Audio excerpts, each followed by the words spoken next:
Get up, get loud, and get excited. You're tuning into the inaugural episode of the Fool of S podcast. Good afternoon, everybody, and welcome to the Fool of S podcast on a Wednesday, the inaugural episode. I am your host, Andrew, and today this is episode 1 of the Fool of S podcast. It's where we're going to be talking about a lot of issues regarding sports, entertainment, and really just the news of the world. And we're going to take a lighthearted approach on all of this. We're really just guys sitting in our living room having couch talk, as all people should, without having to worry about any filters and whatnot. My name is Andrew, and today I'm going to be flying solo. Normally we have the Teach and Diamond D here, but they have some outside obligations. Plus, they wanted me to stay here and test the equipment, so the episode's going to be a little bit on the shorter side today. But I'm excited to get right into it. Today is January 3rd, and on Monday, New Year's Day, we welcomed in 2024 with 2 college football semifinal playoff games. Initially, we saw the Michigan Wolverines take down the Alabama Crimson Tide in overtime, the first win in the college football playoffs for the Michigan Wolverines in their third try. That final was 27-20 in overtime. And then later that same evening, we saw the Washington Huskies take down the Texas Longhorns in a game that wasn't as close as the final score made it out to be. And while it was an exciting day of football overall, I think it raised quite a bit of issues with the College Football Playoff Committee, at least how we as fans should see the College Football Playoff Committee, because at the end of the day, they got exactly what they wanted. They got their competitive games, at least for the college football playoffs. But looking at the 4 teams they made it, you can argue what you want about Florida State being dissed and Georgia being dissed. It created a large, pointless schedule of other New Year's Six bowl games that used to in the past mean something, at least to the fan bases. See, where the college football playoff has succeeded is that it's finally created a true championship for college football. Every other major collegiate sport has some form of tournament. Men's and women's soccer, men's and women's basketball is a big tournament. The College World Series, the College Softball World Series, all phenomenal tournaments. There's swimming championships, track and field tournaments. At the end of the day, you felt a true champion was crowned.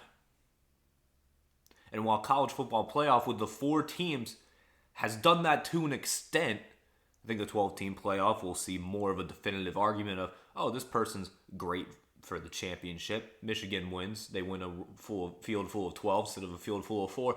It definitely seems like a more wholesome and true victory and a true national champion than it does if they run through and win out of 4 teams at the end of the day.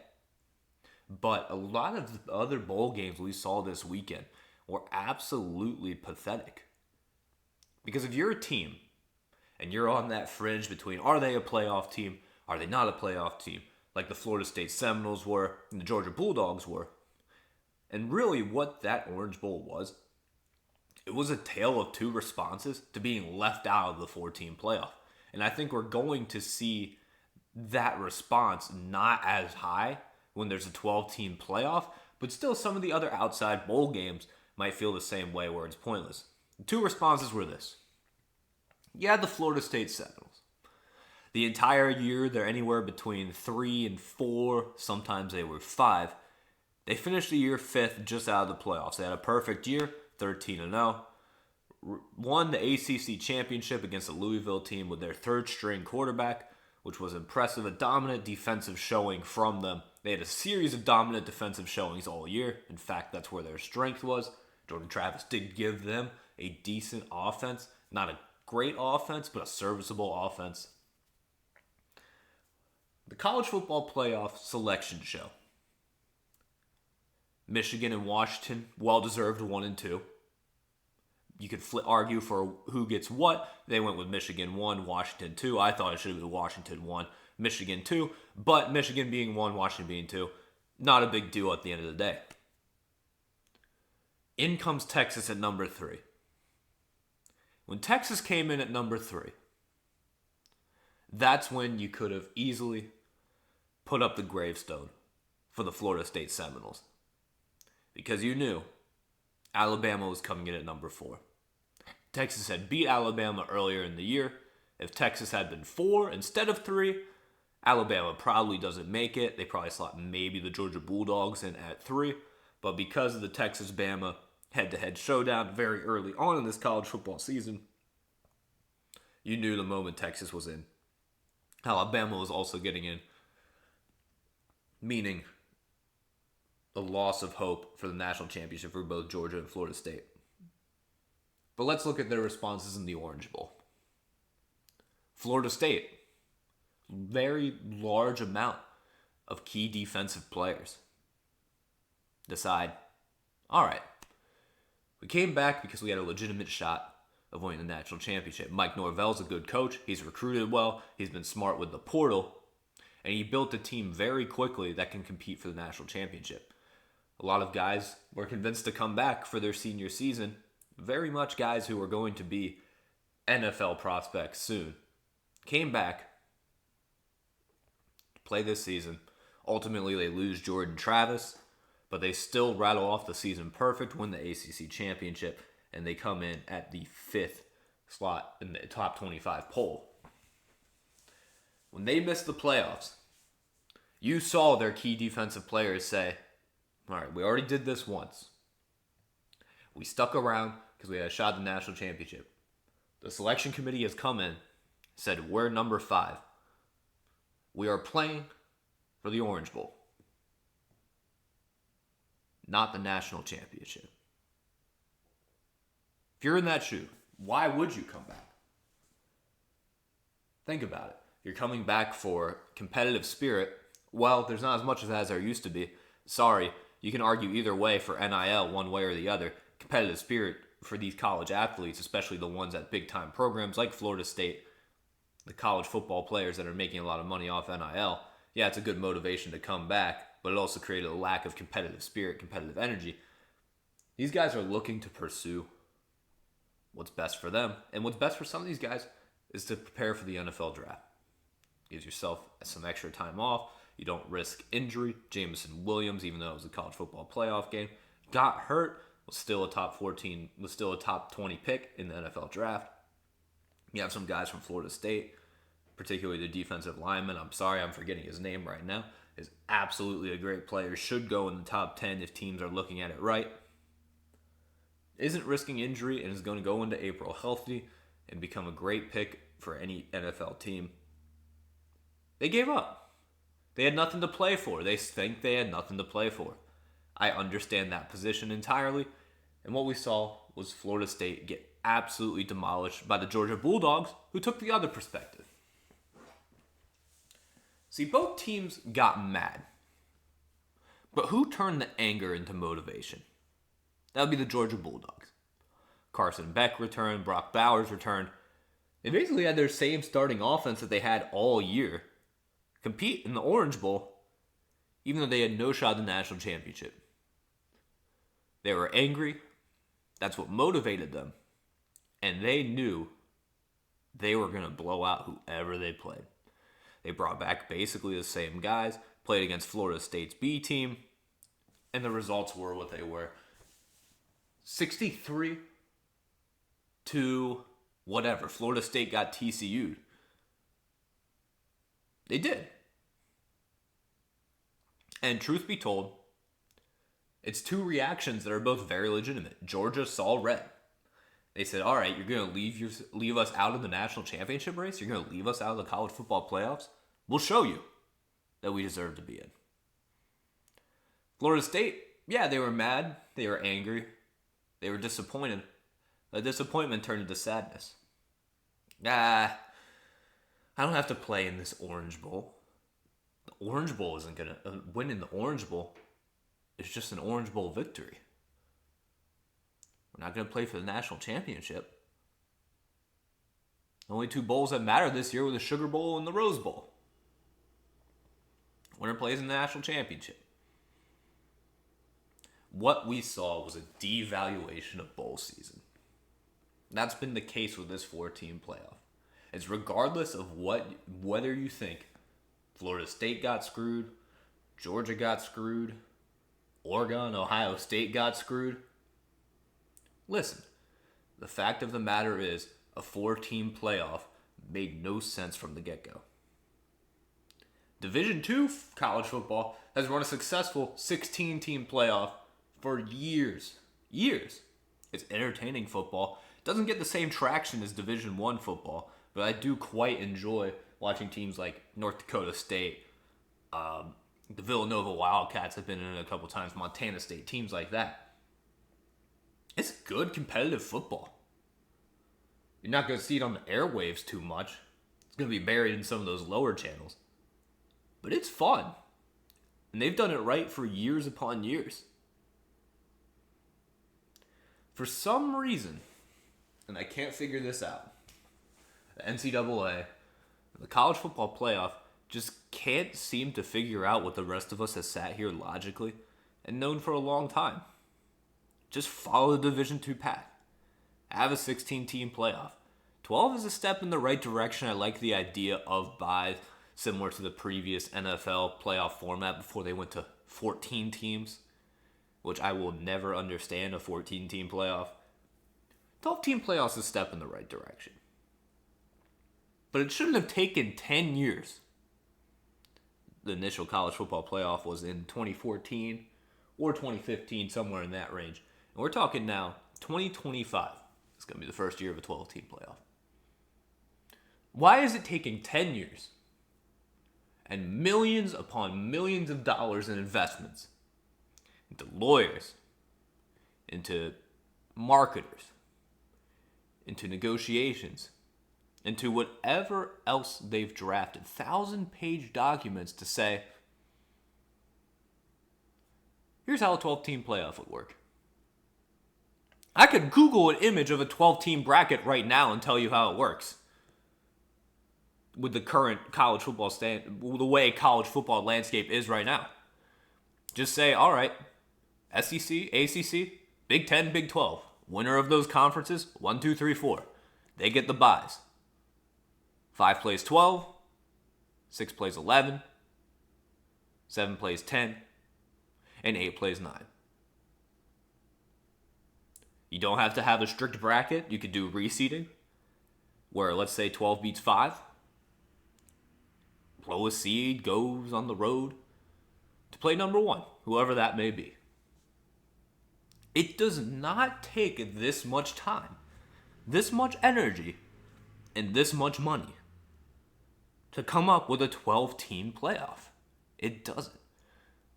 Anyone who's made a bracket for any sports organization, local rec centers with 10U soccer have made 12-team brackets. Easily. It's not that hard to do. See, this is the issue with college football in particular. The selection committee. Have you guys seen the late Mike Leach's great college football playoff rant about the selection committee? You know, for me, since his passing, he's aged like a fine wine for me. I used to not be the biggest fan of him as a coach, but the more I've seen of him, the way he talks about college football as a whole, the more I want to model the way I behave in everyday life like him. Dude just went through life and said, I'm going to do me, you do you, but don't be mad when I talk about you if you do something dumb. You guys seen that great video when Mike Leach was at Washington State about the college football selection committee? About how, I forget his exact words, but he basically called it a wine mixer. He said, we have people, and look, I don't think it's necessary that we have people who have played the game of football, have coached the game of football. I don't think that gives you any extra credibility over some people. You'll have some knowledge that us fans can't necessarily have when it comes to specific plays, stuff like that. So that argument I don't always like, except in this case. The College Football Playoff Selection Committee. It's boosters. At the end of the day, it's boosters. It's people who have never once stepped onto a football field, have never coached a football game, and are really, at the end of the day, just fans. And anytime you have fans evaluating football or any sport, there's always going to be bias. It doesn't make any sense. It really is an excuse for these guys and girls, to take a 3-day vacation, head down to some beautiful resort in Miami or Indianapolis. Wow, Indianapolis, great city, but that's where the NCAA headquarters is. It's not so fun to have a vacation in Indianapolis when you're already stationed in Indianapolis and your headquarters are based there. So let's just say Miami. You go to this beautiful Hilton resort in Miami. You go golfing during the days and you wait for the championship games to play out, all the conference championship games. And you wait. And you wait. And then you meet up with all your pals and you're going golfing, and they know inevitably you're all going to make some list and pick who gets to participate in the college football playoffs. They have their committee. They get to go, they get to eat great food, play great games, enjoy great weather. And at the end of the day, they're going to make a list of a whopping 4 teams. 1, 2, 3, 4. They're going to meet for hours upon hours, debating. Do they debate? I don't know. Has anyone actually seen a selection committee meeting? What are they talking about in there? They don't know much about the game. They're not former coaches. They're not former players. They're not athletic directors. They're not people who work in athletic departments.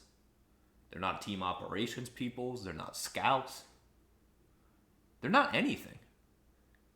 They're boosters. I don't want to say an electoral college, but think of the electoral college, except they're not picking for any particular party. They're really picking for themselves. What 4 teams do I want to see in the college football playoff, merit or not? And then they list. They do 1, 2, 3, 4. And if they all match, whoopee! We have the playoffs. Where's the legitimacy and the merit behind that? What's the merit behind people who don't understand the game? Because fans would do a better job. Fans understand the game. I'm not saying we should rethink the entirety of college football as a whole. But we should rethink the powers that be who make decisions for college football. And that's the truth. We're going to make a list. All right, Michigan and Washington get in. They had undefeated years. Win the conference. Big Ten conference. A tad overrated, but Michigan, you beat Ohio State. They showed respect for Penn State, even though it didn't warrant too much merit. They beat Penn State, beat Ohio State. Big Ten championship. Beat an Iowa team with a dismal offense. But the ranking showed respect for Iowa because they had a dominant defense. Still, a ranked win, technically. Michigan wins the Big Ten. Big conference, whoopee. A lot of the games they played weren't even that close. Michigan, great defense. Solid enough offense. They win. Undefeated. They're in. I think they deserve to be in. That was rightfully so. Washington Huskies. I would argue the Pac-12, even though we won't see the Pac-12 anymore. God rest its soul. May have had a little tougher run than the Michigan Wolverines. But once again, like the Michigan Wolverines, they went undefeated. Won a very competitive conference. Beat Oregon twice. Oregon's a really good team. Won the Pac-12. Beat Utah. Beat USC. In what was a magnificent game. Beats Washington State, who's decent. Beat Oregon State, who's decent. Pac-12 was a pretty competitive team conference this year. Washington undefeated. I think you deserve to be in. But here's where the interesting part comes in. How does that debate go? The College Football Playoff Selection Committee. What's the debate like for those final 2 spots? What I'd give to be a fly on the wall, to hear the reasoning behind people saying Texas is 3, Alabama is 4. Definitively. Because you can't say definitively ever that they were the 3rd and 4th best team. There were a lot of people who, when UCF was going through their magnificent runs, they won, I want to say, 26 straight games. University of Central Florida deserved to be in. Highest they ever finished was 12 in the regular season. They won the Fiesta Bowl. They came in 8th. They finished the final poll in 8th. It's still out of a playoff spot. Cincinnati had a run of great football in the American Athletic Conference. Went undefeated. Why should they be in at the 4th seed? I think they did deserve to be in. But let's be real for a second. What's that debate like for the 3rd and 4th spot of the college football playoff, where this year was pretty much up for debate the whole year? You had 4 teams. Arguably 6. I think you had teams, Florida State, Texas, Alabama, Georgia. I also think Oregon and Ohio State had an argument to be in there.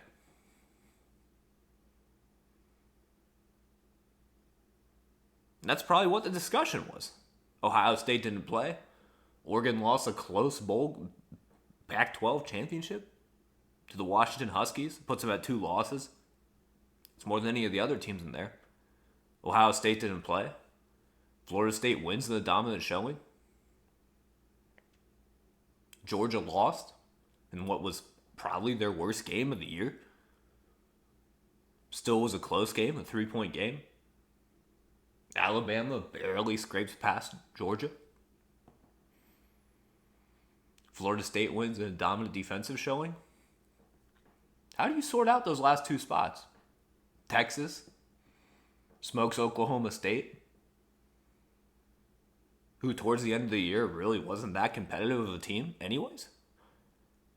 Put up quite a few games where you question the legitimacy of their offense. We're respecting Oklahoma State as an opponent. We're giving Texas a quality win for that. They deserve to be 3. Let's analyze the games. The final 2 slots go to number 3 Texas, who plays Washington. Let's start there. We're going to go reverse chronological order. Let's analyze the game and determine the merits of Texas being in the playoff. The final score was a very close game. 6-point game. Outside of a great defensive play at the end of the game, Washington almost blew that. Touchdown wins it for Texas in that final second. Outside of the 4th quarter, Texas was outclassed. They didn't have any answers on offense. Quinn Ewers wasn't getting much time to pass the ball. They couldn't really get in a rhythm. The run game, which they stuck with far too long, was costing them dearly. They were getting big yardage plays, but they were also very careless with the ball. I think 3 turnovers from running backs. Quinn Ewers actually played a good game when he was able to pass the ball. He just didn't get too many opportunities to do so. Washington dominated the ball for the first 3 quarters of the game. In the 4th quarter, it becomes a 6-point game. At the end of the day, it was really a 13-point win for Washington, all else considered. The only reason that game, you look at the scoreboard and you say, oh, that was a close game. That was the worst coached game by the Washington Huskies all year. And they had a 4th down play. 4th and 1. You have a dynamic quarterback.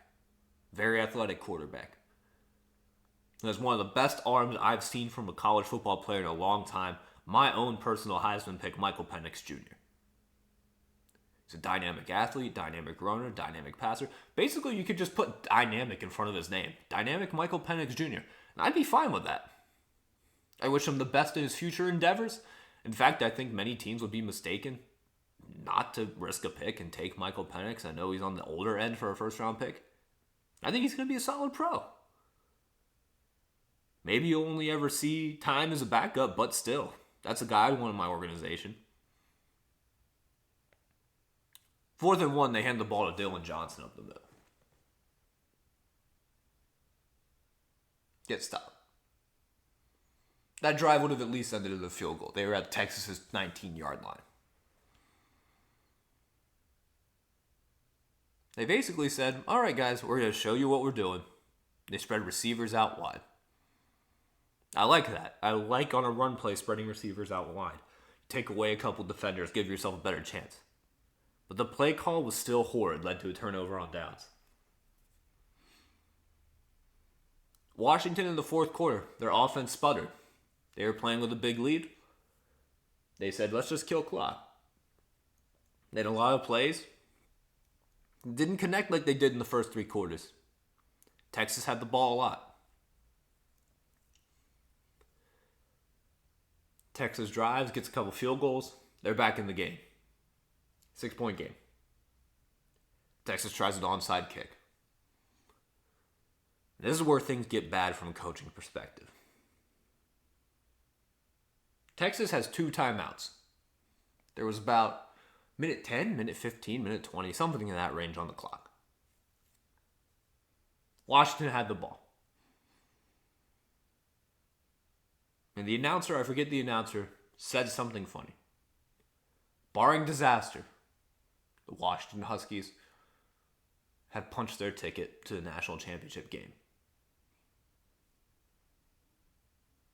Well, something interesting happened. 3 straight run plays. Why? Think about what you know about the game of football.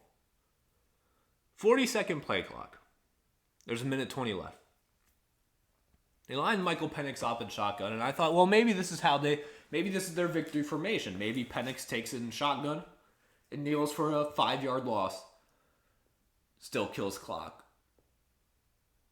But here Michael Penix comes and he hands the ball off on 1st down. Timeout, Texas. Runs about 3-4 seconds off the clock. 2nd down. Okay, this is when they start kneeling. Texas has 1 timeout. They hand the ball off again. Timeout.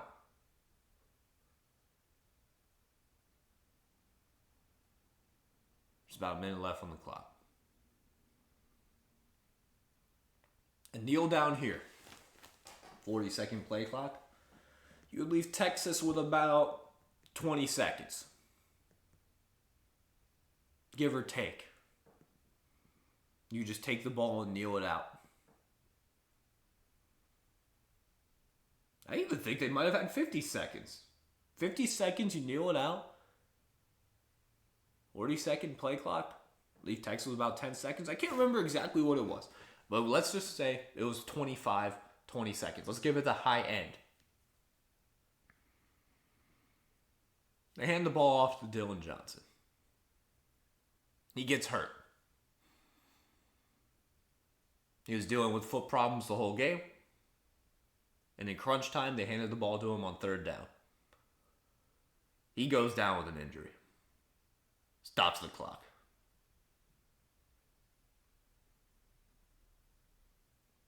My brother, Diamond D, he was rooting for Washington very much.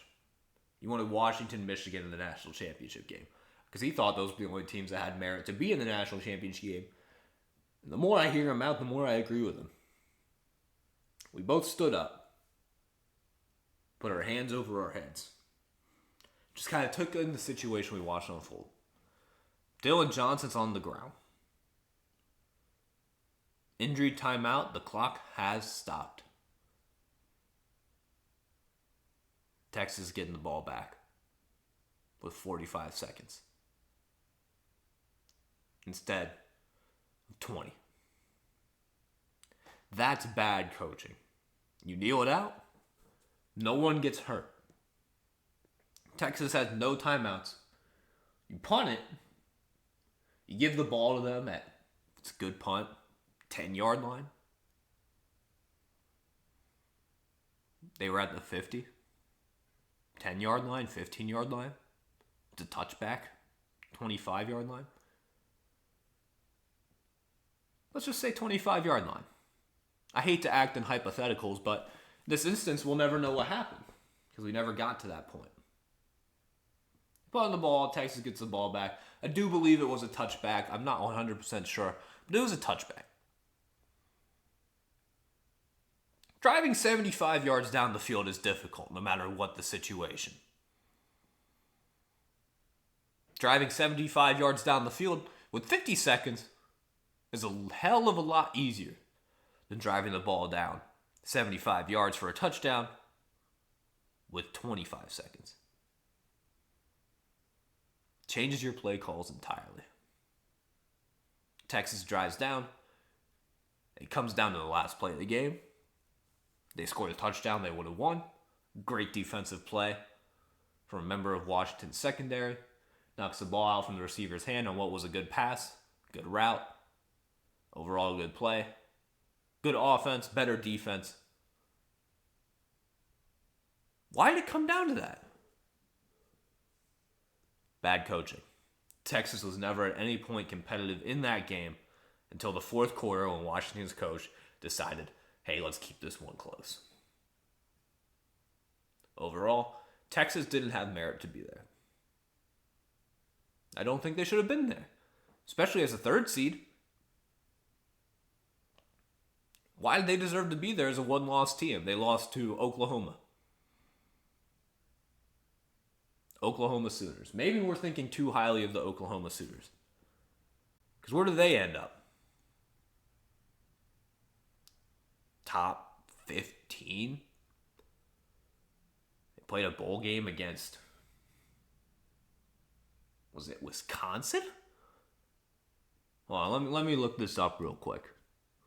Let's look up Oklahoma Sooners football.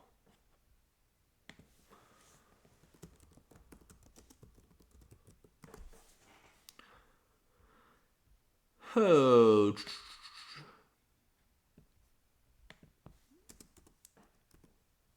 Bowl game. There we go. Arizona in the Alamo Bowl. Lost 38-24. Let's look at their season as a whole.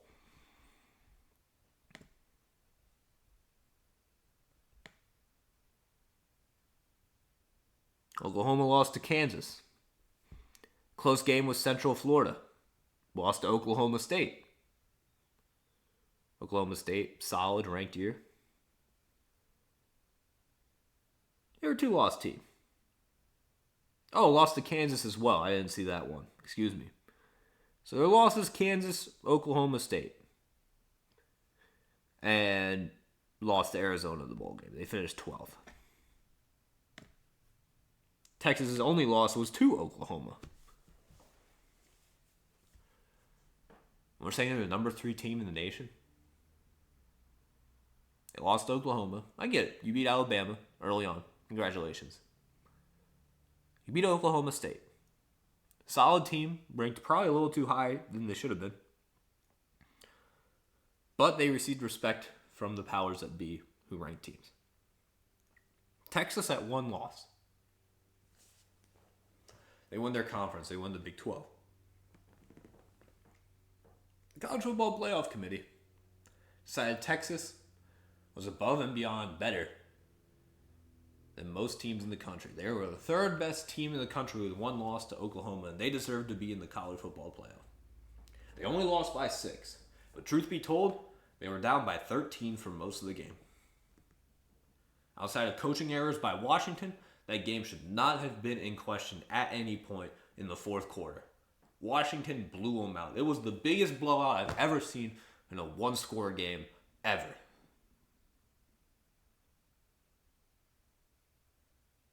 That's your number 3 team in the country. You didn't pick it. I didn't pick it. Coaches didn't pick it. Athletic directors didn't pick it. Former college football players didn't pick it. College Football Playoff Selection Committee picked it. That's who picked it. Texas at number 3. They got blown out in a 6-point loss. Very few teams can say that, so I'm impressed. But they got blown out of the water. The spread on that game, not the spread, the over-under on that game was 62.5. And if you took the over, you won. That's how bad their defense was. Washington's defense was also bad.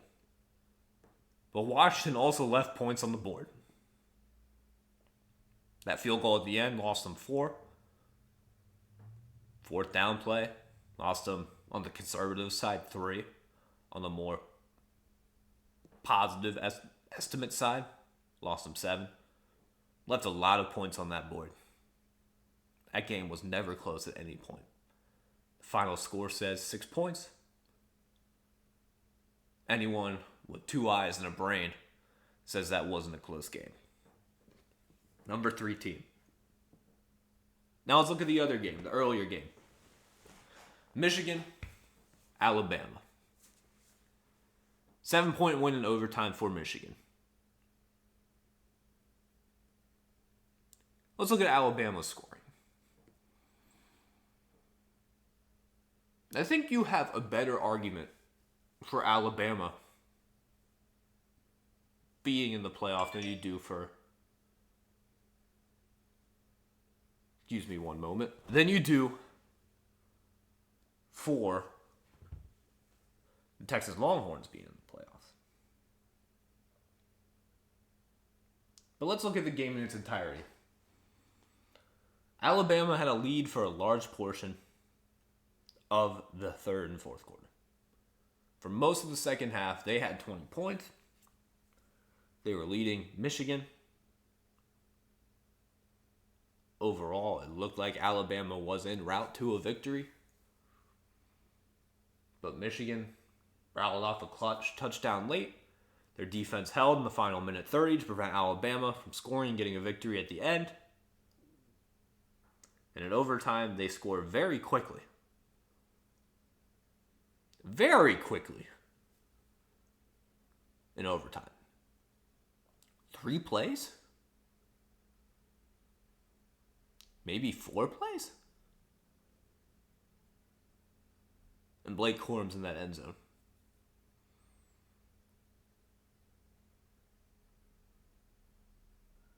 Their defense gave up 2 touchdowns late that cost them the playoff game. But let's look at Alabama's play call on that final overtime drive. It was close. It was closer than Michigan-Texas was. Or Washington-Texas was. Michigan-Alabama was a lot closer. That final play on 4th down and goal from the 3 or 4 yard line. Direct snap to Milroe. Right up the middle. That's a play call of a team that felt they didn't deserve to win in the first place. Even though they had a lead. If you look at their drive through the rest of the game, they had one true drive that made you say, okay, this is a playoff team. In the third quarter, they rattled off a touchdown drive pretty early on in the third quarter. Gave them the lead. They had a field goal drive that was pretty good as well. But a lot of the victories they were having were on the defensive side of the ball, where they kept Michigan deep in their own zone. Michigan's offense isn't good enough to drive far down the field. Alabama was winning the field position battle the whole game. Their punter played a heck of a game. Had a 50-yard net average on punts in college. Incredible. Michigan's offense isn't good enough to drive down on a defense like Alabama's, which no matter what happens, you could wake up 10 years from now and Alabama's defense will still be top tier. They recruit well. Credit where credit's due. Michigan was still a better team. In clutch time, that magnificent Alabama defense did not hold up. They did not keep Michigan from easily driving down and scoring a touchdown with a minute 30 left to knot the game. And Alabama's offense, which escaped a lot of close games, particularly against Auburn and against Georgia, escaped a lot of close games. Sometimes football is a game of luck. And the coin toss went in their favor. This game didn't happen. They were not able to sustain anything on that final offensive drive. Actually gave Michigan enough time to come back and score, but once again, their punter made a fantastic play, putting Michigan down at the 1 yard line. Literally, the 1 or the 2 yard line. Without any room to drive. Michigan's defense gave up touchdowns on back-to-back drives. Alabama's defense gave up touchdowns on back-to-back drives. Excuse me. Let me correct myself. I don't want to be intellectually dishonest like some people we see in the media. Now, gave a back-to-back touchdown drive in clutch time scenarios. When Alabama took the lead, Michigan wasn't getting anything on offense. Michigan looked like a team that didn't know what it was doing there. They couldn't get anything going on offense. Couldn't even get into field goal range. I don't think they got a first down in the third quarter. It was bad offense as much as it was good defense. Alabama gives up 2 back-to-back touchdown drives. Their offense left a lot of points on the board. In the first half, their touchdown came from getting good field position. They got a turnover on a muff punt that led to a touchdown in the first. If that interception on the first play of the game from McCarthy didn't get called back, which I thought was weird that it got called back. It was a close play.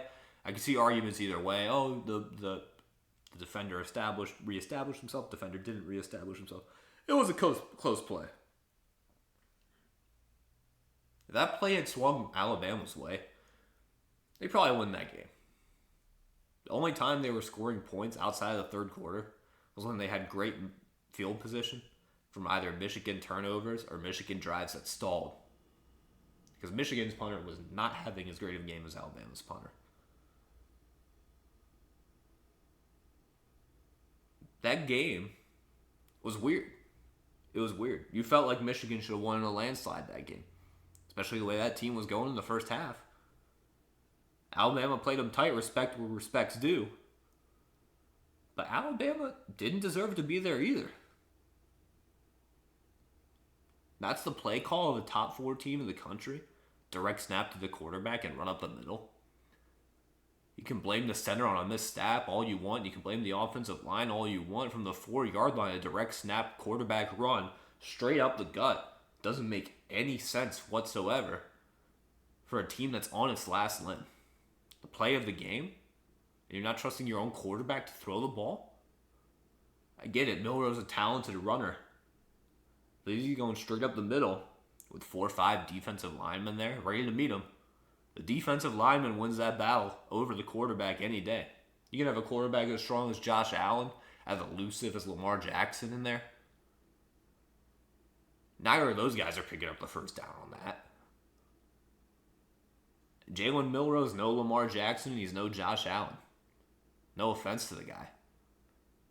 He had a good year. He led his team to a lot of close victories. That's not the number 4 team in the country. So you may be asking yourself, all right, Andrew. So you're sitting here telling us Alabama didn't deserve to be in. No. They didn't deserve to be in. Their win over Georgia in Georgia's worst game of the season doesn't suddenly make them better than Georgia. Alabama entered the conference championship weekend as a number 8 ranked team in the country.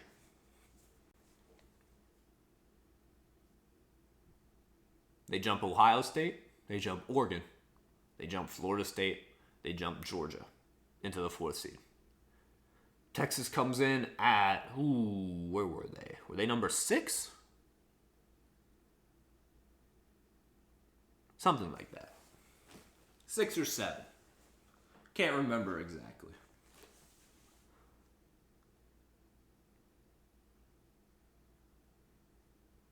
You tell me they suddenly jump over Florida State and Georgia as well? The way they played certainly didn't show that they deserved to be there. So, Andrew, what's your top 4? All right, here's my top 4. Michigan and Washington, I believe, had interchangeable rankings years this year. If you said Michigan won, I respect your opinion. You think Michigan deserved to be 1. I thought Washington played a better year against better competition. I would have gone Washington 1, Michigan 2. Pac-12 should be in the Rose Bowl. So that was another mistake. I think Washington should have played in the Rose Bowl. So you have Washington 1, Michigan 2. I think at number 3, you still respect Georgia. Georgia still had a quality win. Quality season. Back-to-back national championships. And they lose 1 game. And that makes them not good enough to be in the college football playoff. I don't respect that one bit. Not one bit.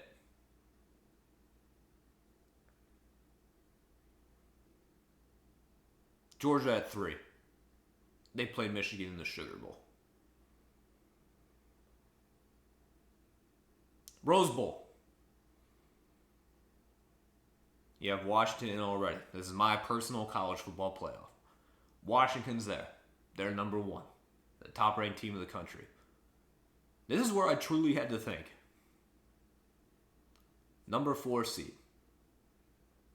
And in my opinion, there's really 3 teams gunning for this. I thought Ohio State had a very good year. I thought Oregon had a really good year.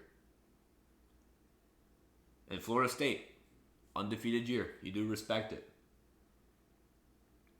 I think a lot of people put more weight on Jordan Travis's injury than it probably deserved because Florida State still had a good season with their starting defenders. But if you look from beginning to end, who's the number 4 team in the country? Start to finish. Oregon's an undefeated team against great competition if they don't play Washington.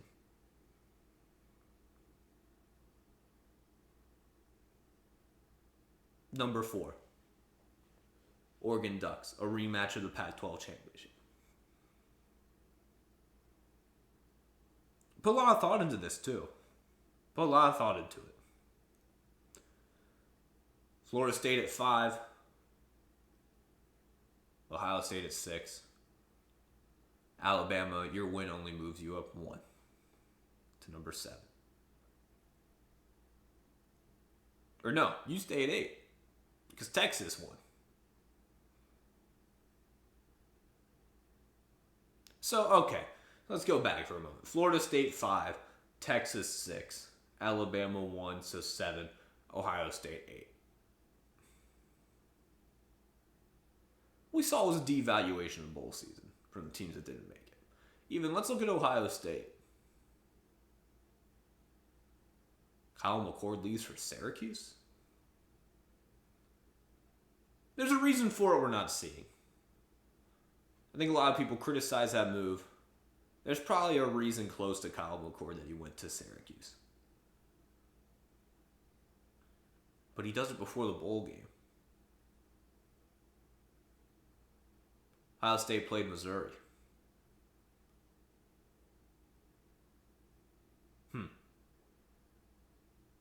He leaves. He leaves before the bowl game. Missouri goes on to win that game. What was a very low-scoring affair. Ohio State's defense held up. Missouri's defense played well.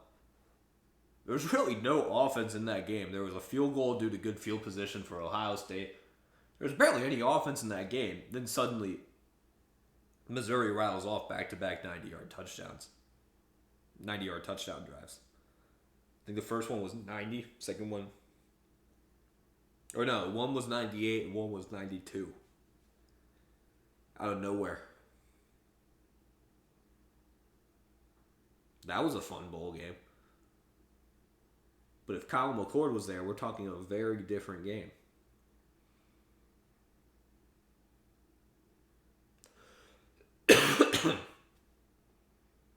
Just marinate on it for a bit. It's fun to have these debates. But I just don't understand how Texas jumps 3 teams and Alabama jumps 4 teams. And they become your number 3 and number 4.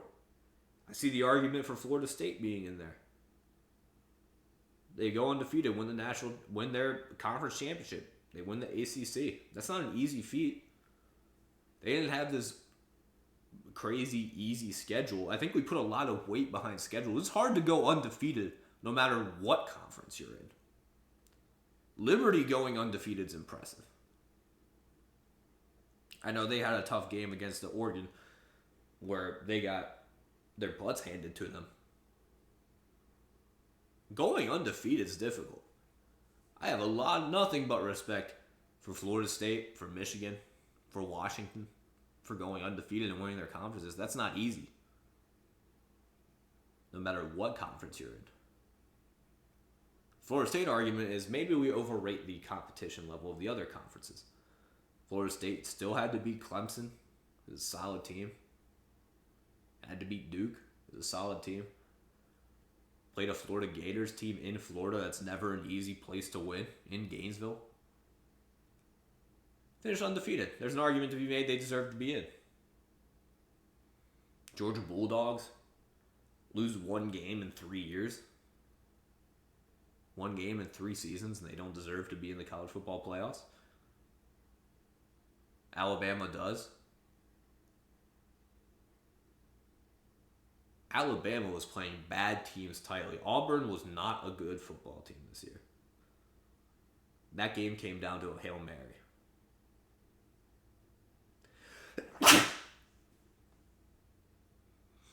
See, just even talking about Alabama getting the 4 seed is getting my sinuses all acting up. Oregon had 2 losses. They lost to Washington twice. I said put them in. I think that would have been the best games this year. The most entertaining games that I watched were Oregon-Washington. They played twice. I would have loved to have seen that a 3rd time. So maybe that's just selfishly my own bias. Maybe they should put me on the selection committee. I would have put Oregon at 4. I think that would have been a fun game to see in the semifinals. But I just don't understand how the decisions are made. What I'd give to be a fly on the wall while that's happening. My goodness. My goodness. I think a lot of fans would like to see that too. I personally am not mad that Florida State was left out. However, I do see the argument from Florida State fans, Florida State University, why they believe they should have been in the college football playoffs.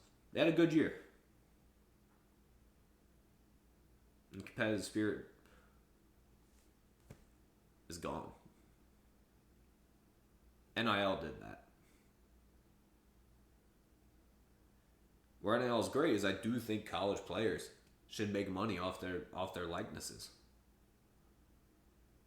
But it's really been a way for the top few percent of college football players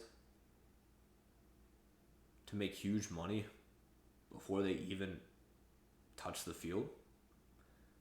I saw Quinn Ewers went to Ohio State, was initially committed there, played 2 snaps before he even played a single snap, had $1 million NIL deal. Good on him. He got his money. But if players are making that kind of money, they want to protect their draft stock.